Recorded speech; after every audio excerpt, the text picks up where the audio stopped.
बिस्मिल्लाहिर्रहमानिर्रहीम अस्सलाम वालेकुम all of you and welcome back to the channel. आज का हमारा डेली यूज फ्रेज है if you can't stand the heat. If you can't stand the heat get out of the kitchen. Get out of the kitchen.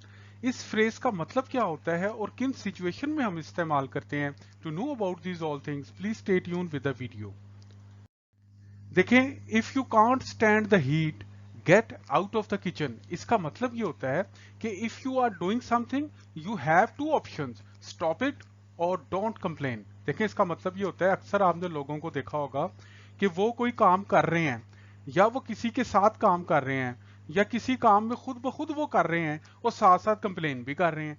तो आप उस वक्त ये sentence इस्तेमाल करते हैं कि if you can't stand the heat, अगर आपको ये काम पसंद, अगर ये आपको काम अच्छा नहीं लग रहा या आप ये समझते हैं कि ये काम आपके लिए ठीक नहीं है, तो then get out of the kitchen, तो आप इस काम को छोड़ दें। तो मतलब इसका ये हुआ कि ये आप उस सिचुएशन में इस्तेमाल करेंगे कि जब लोग कोई काम कर भी रहे होते हैं, साथ साथ कंप्लेन भी कर रहे होते हैं, बुराइयां भी कर रहे होते हैं, तो वहां पे ये वाला सेंटेंस आप इस्तेमाल करते हैं कि यार भाई, या तो ये काम छोड़ दो या इसकी कंप्लेन मत करो।